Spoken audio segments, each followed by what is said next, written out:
건강수명 100세를 향하여 슬기로운 건강관리법을 알려주는 방송. 안녕하세요. OBS 생방송 건강콜센터, 저는 장민정입니다. 오늘은 11월 11일입니다. 이 막대과자 주고받는 날로 잘 알려져 있지만 사실 농업인의 날이기도 한데요. 정성 들여 잘 키운 농작물이 결실을 맺듯 우리 몸의 관절 건강도 특별히 관리해줄 필요가 있습니다. 특히 요즘처럼 일교차가 큰 날씨에는 관절이 뻣뻣해지기 쉽기 때문에 조금이라도 통증이 느껴지기 시작한다면 방치하지 마시고 조기에 관리해 보셨으면 좋겠습니다. 생방송 건강콜센터 오늘은요, 관절 통증 줄이는 건강관리와 비수술 치료법을 소개해드립니다. 무료 문의 전화도 활짝 열려 있는데요. 무릎이 아프고 어깨가 쑤신다면요, 저희 쪽으로 문의 주시기 바랍니다. 맞습니다. 그런 증상이 퇴행성 관절염일 가능성이 높은데 오늘 그런 증상들을 소개해 주실 정형외과 정문희 양혁재 원장님과 함께하도록 하겠습니다. 어서 오세요. 네, 안녕하세요. 네, 시청자분들께 인사 부탁드립니다. 네, 안녕하세요. 정형외과 전문의 양혁재입니다. 무릎과 어깨가 이렇게 겨울철이 되면 날씨가 또 추워지면 가뜩이나 또 평소에 아팠던 데가 더 심하게 아파오는 경우가 꽤 많은데요. 올 겨울 따뜻한 겨울을 보내기 위해서 무릎과 어깨의 통증도 속 시원하게 해결해 드릴 테니까요. 혹시나 궁금한 점이나 어떤 치료법이나 운동법 이런 것들에 사소한 거라도 한번 궁금한데 한번 물어보고 싶다라고 하시는 분들이 있으면 밑에 전화로 전화 주시면 최대한 성심성의껏 잘 상담해 드리도록 하겠습니다. 네. 원장님과 함께 하시면서 궁금한 점 주저없이 아래 나가고 있는 번호로 연락 주시면 되겠습니다. 원장님, 앞서 만나본 그 60대 어머님처럼 사실 퇴행성 관절염 때문에 고민하시는 분들이 굉장히 많거든요. 먼저 퇴행성 관절염이 어떤 단계로 진행되는지부터 살펴볼까요? 네, 이렇게 이제 아까 말씀하신 또 그 걷다가 열감도 있고 네. 약간 또 통증이 와서 또 쉬었다 가야 된다. 이런 그 영상을 보면서 상대적으로 저 정도면 상당히 심각하신 건데 그래서 그런 생각을 속으로 하고 있었습니다. 그래서 이 관절염의 단계는요. 그림에서 보다시피 우리가 보통은 1기부터 최대한 안 좋은 뼈와 뼈 맞닿는 4기까지 이 4단계로 나누게 되는데요. 초록색의 1기 정도의 소견은 비교적 그래도 괜찮습니다. 이 정도 소견은 보통 우리가 뼈와 뼈 사이 관절 간격이 그래도 정상적인 간격을 유지하고 있어서 이런 경우에는 기본적인 약물 치료나 운동 치료, 그다음에 그 밖에도 가벼운 주사만으로도 금방 호전되는 양상을 보이고 있는데요. 관절염이 혹시나 2기나 3기까지 진행됐다고 하면 요거는 특별히 정말 이때부터 정말 관리를 잘해서 요즘엔 치료법들이 워낙 잘 나와 있고 또 내 무릎의 상태를 정확하게 진단받고 원인을 알고 조심해야 될 걸 알게 된다고 하면 2기와 3기 때 할 수 있는 여러 가지 치료법들이 너무 많고요. 이 치료법을 잘만 이행한다고 하면 수술까지 안 가게끔 막아줄 수가 있습니다. 근데 아직도 대부분의 사람들이 모르고 지내다가 참다가 병을 키워서 오시는 분들이 너무 많기 때문에요. 오늘 시청하시는 분들은 얘기를 잘 들어보고 이렇게 4기까지 진행되지 않도록 예방하시길 권해드립니다. 네.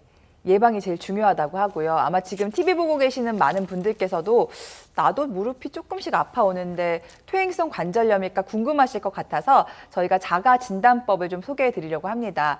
저희가 소개해 드리는 증상 중에 한 2가지 이상 해당된다면 퇴행성 관절염일 가능성이 매우 높다고 하거든요. 어떤 자가 진단법이 있을까요? 네, 여러 가지 이제 제가 여러 가지 얘기를 한번 해볼 텐데요. 네. 이 5가지 중에서 혹시나 2가지 이상이 되는지 한번 읽어보시면 좋을 것 같습니다. 첫 번째로는 계단을 오르거나 일어서려고 할 때, 의자에 오랫동안 앉았다가 처음 일어나려고 하거나 오랫동안 운전하다가 갑자기 일어나려고 할 때 통증이 온다. 이게 첫 번째 증상이고요. 2번째는 움직이면 느껴지는 무릎의 열감. 이렇게 좀 활동하고 나고 나면 오후 되면은 약간 좀 붓고 열감이 있는 것 같다라는 증상. 그다음에 3번째로는 적은 거리, 아주 짧은 거리인데도 불구하고 좀 걷고 나면은 무릎이 쉽게 부어오르면서 양 무릎을 딱 비교해 보면 한쪽이 좀 통통하게 부어오른 느낌이 든다. 3번째고요. 그다음에 4번째로는 반복되는 뻣뻣함. 이게 아침에 자고 일어나서 처음 일어나려고 하는데 무릎이 안 구부러지고 안 펴진다. 또는 좀 무릎이 무겁다. 이게 좀 뻣뻣하다라는 느낌이 드는 것이 또 4번째 증상이고요. 5번째로는 마지막으로 움직일 때 좀 뭔가 좀 자연스럽지가 않고 느려지면서 걸리적거리는 느낌이 좀 든다. 뭔가 좀 이게 무릎이 자연스럽지가 않다.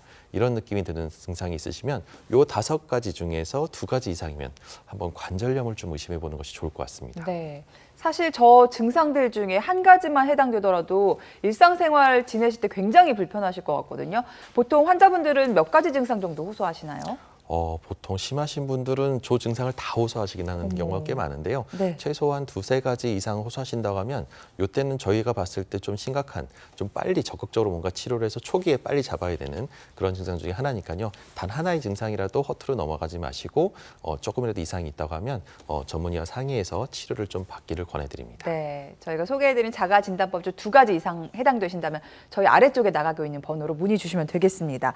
자, 그렇다면은 무릎질환에 문제가 생겼을 때 병원을 찾게 되는데 단계, 퇴행성 관절염의 단계에 따라 치료법도 다르다고요. 네, 맞습니다. 우리가 이제 초기 단계, 그다음에 중기 단계, 그다음에 또 후기 단계. 그래서 그거에 따라서 보존적 치료를 할 거냐, 아니면 비수술적인 치료를 하냐, 아니면 어쩔 수 없이 이제 수술까지 해야 되느냐, 이거를 결정하게 되는데요. 그래서 우리가 초기 단계에는 비교적 간단한 물리치료나 도수치료, 운동 재활과 함께 내가 어떤 이유 때문에 손상이 되는지를 알게 되면 그거에 맞는 또 생활 습관을 좀 개선해서 네. 이거를 예방할 수가 있습니다. 하지만 내가 증상이 좀 더 아까 그 5가지 증상 중에 2가지 이상이라고 하면 뭔가 조금 이제 중기 정도로 왔다고 볼 수 있습니다. 그래서 이럴 때는 좀 더 적극적인 치료를 해야 되는데요. 이거를 잘 모르고 동네에서 그냥 물리치료 받고 약 먹고 동네에 따라서 뭐 연골사나 이런 것들을 맞고 나서 그냥 버티시는 분들이 꽤 많습니다. 근데 이러시면은 결국은 병이 더 커져서 이 수술도 가는 경우를 너무 많이 보기 때문에요. 이럴 때 조금이라도 너무 통증이 호전이 안 되고 내가 충분히 2주나 한 달 정도 치료했는데 불구하고 호전이 없다. 이런 경우는 좀 더 적극적인 비술적인 치료로 주기세포를 이식하는 시술을 하거나 자가농축 흡입액을 넣거나 그 밖에도 재생을 유도하는 연골사 말고도 세포의 재생이나 인대를 강화시키는 여러 가지 무릎의 보호되면서 동시에 해가 안 되는 이런 여러 가지 치료법들이 있으니까요. 이런 것들을 전문의 선생님과 상의해 보시면 좋을 것 같습니다. 네, 약 드시고 연골 주사 맞고 물리치료만 해보셨던 분들은 조금 더 적극적인 치료가 필요할 수 있는데요. 또 주사 치료에 해당하는 증식 주사 치료가 또 그 하나의 좋은 치료 방법이 될 수 있을 것 같습니다. 어떤 원리로 우리 무릎이 치료가 되는 걸까요? 네, 증식 주사의 원리론요. 아무래도 우리가 이제 인대라는 조직, 무릎이나 어깨나 어떤 관절이든 간에 이 관절을 단단하게 잡아주기 위해서 인대라는 조직이 아주 중요한 조직이 있습니다. 그런데 이 인대에 염증이 생기면서 관절염과 동반되면 아주 심한 통증과 함께 생활에 불편감을 유발할 수가 있는데요. 이 정밀 검사를 통해서 어느 쪽 인대가 문제가 있는지를 원인을 알고 그 부위 주변에 집중적으로 해서 약제를 주입하게 되는데요. 주입하고 나자마자는 하루 이틀 정도는 약간 뻐근한 느낌, 붓는 느낌이 있습니다. 근데 그런 것들이 자연스럽게 이제 붓기가 자연스럽게 빠지게 되면서 염증에 대한 면역 반응이 활성화되면서 결과적으로 새로운 조직이 증식이 되는데요. 이러한 과정이 1회가 아니라 4에서 5회 정도로 반복해서 했을 때 가장 좋은 결과를 보이고 있습니다. 네. 주사 치료법이기 때문에 아무래도 치료에 대한 부담이 가장 적으실 것 같은데 어떤 특징들 갖고 있는지도 짚어볼까요?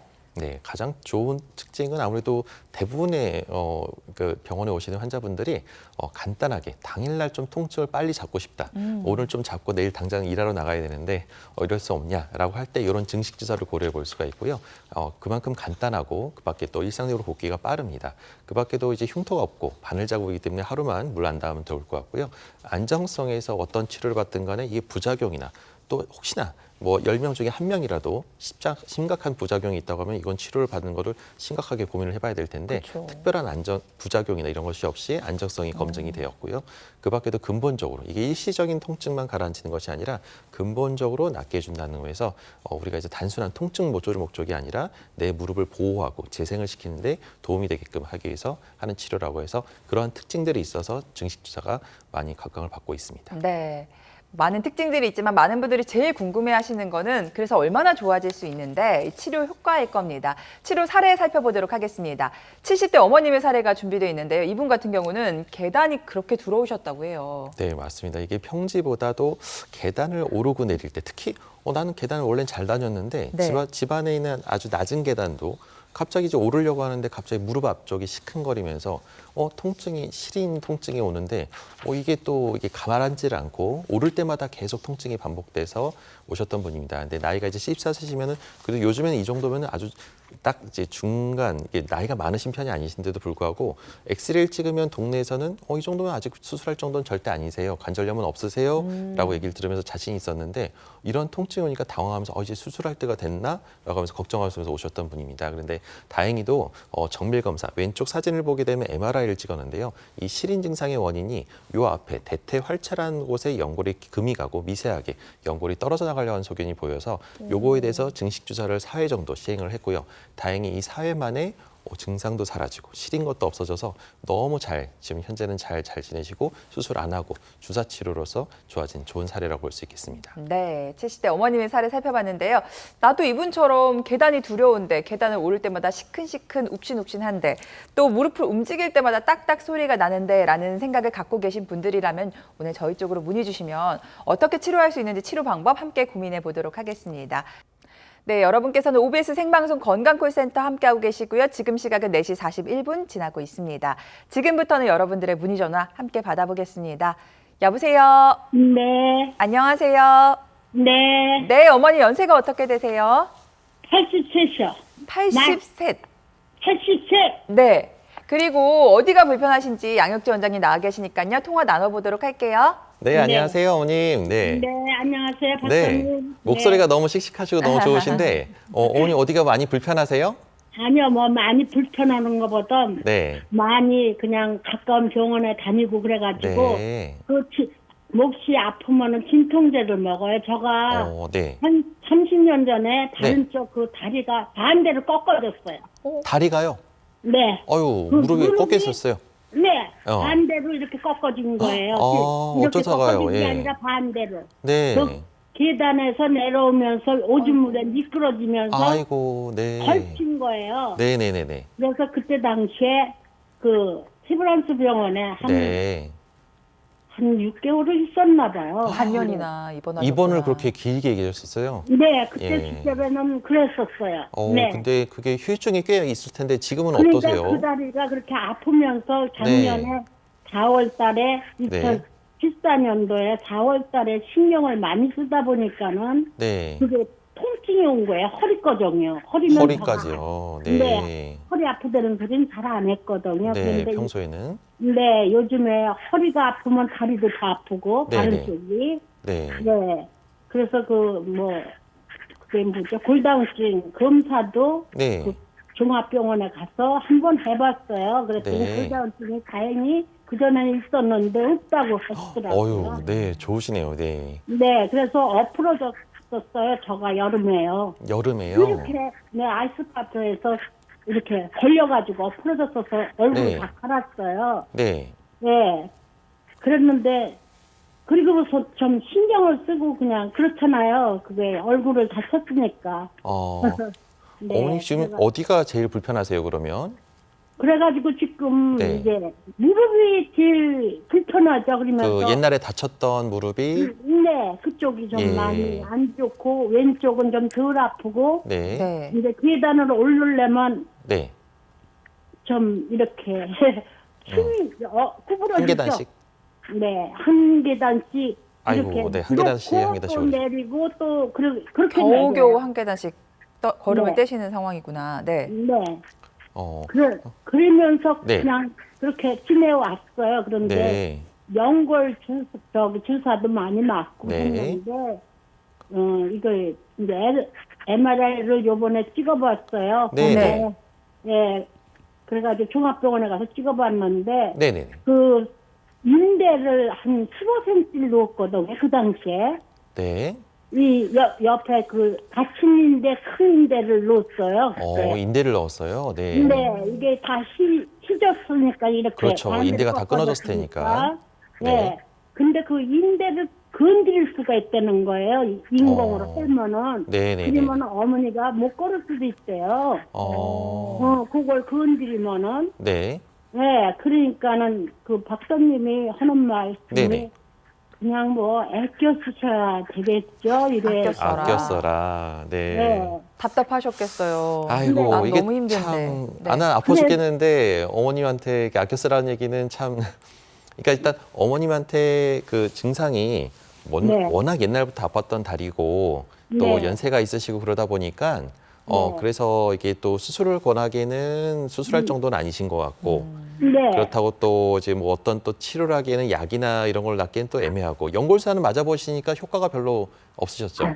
그런데요, 그것도요. 이제 예, 예. 3번을 맞잖아요. 우리 네. 일주일에 한 번씩요. 6개월에 한 번씩요. 네네네. 그런데 그게 이제 저가 다친 다리니까 네. 70대서부터 맞았어요. 네. 그래가지고 여지껏 견뎠는데 이제 이 11월 달에 맞긴 맞는데 그거 맞을 때는 안 아파요. 그때는 좀 안 아파요. 예. 네. 그래가지고 그 줄기세포로 그 네. 저도 알아봤거든요. 네. 그런데 여기서 김포에서 그 강남을 다닌다는 건 정말 쉬운 거 아니거든요. 네, 그렇죠. 예. 네. 애들이 뭐 저희들 밥 먹으려고 애쓰고 그지. 그럼요. 나를 네, 채가지고 또. 늙으냐 채가지고. 아이고, 네. 그래서 그래서 예, 제가 나이에 비해서는 네. 전 정정한 편이에요. 네. 목소리도 얼굴- 그러십니다, 어머니. 네, 얼굴도 동안이고. 아, 그러세요?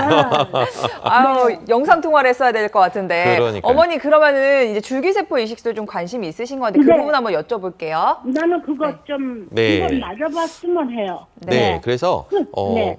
이제 어머니 상태가 어떤지를 좀 궁금하긴 한데 물론 이제 전화상으로 하는 건 한계가 있지만 제가 봤을 때 이 정도면 그냥 좀 참고 지내셔라라는 얘기를 종합병원에서 얘기를 들었다고 하면 뭔가 가능성이 있어 보입니다. 제가 봤을 때 옛날에 30년 전에 넘어지면서 심하게 인대를 다치고 인대를 이렇게 길게 이제 새롭게 넣는 그 수술도 하셨다는 건데 이제 그 후유증이 아마 10년, 20년 지나면은 인대 수술을 했다 하더라도 그 불안정성이 좀 남아서 관절염을 좀 빨리 유발할 수가 있는데요. 다행히도 지금 상태가 아주 심하거나 연골이 아주 심하게 닳지 않았다고 하면은 줄기세포 이식 수술도 충분히 어머니 나이도 충분히 가능은 한데 그런 상태인지 아닌지를 한번 그래도 이렇게 경험 많은 의료진한테 한번 와서 한번 상담을 받아보시면 좋을 것 같습니다. 우리가 한 번 오시긴 쉽지 않아도 우리가 그래도 한 번 정도는 그래도 제대로 그 정밀 검사나 이런 거 확인해서 이게 가능성이 있어 보인다고 하면 충분히 어머니 연세에서도 무릎을 편안하게 잘 쓰게 할 수 있게끔 치료법을 찾아볼 수는 있으니까요. 한번 저기 경험 많은 의료진을 찾아가서 한번 상담 받아보시면 좋을 것 같습니다. 네. 우리 동안에 넘치는 에너지 어머니, 무릎이 지금 어머니의 에너지를 못 따라줘서 좀 속상하실 것 같은데요. 줄기세포 이식술 가능할 수도 있다고 해요. 그리고 저희가 잠시 뒤에 또 그 치료법 소개해 드릴 테니까요. 계속 방송 함께 보시면서 나에게 잘 맞을 수 있을지 한번 같이 보시면 좋을 것 같습니다. 전화 주셔서 감사드리고요. 다음 전화 이어가도록 할게요.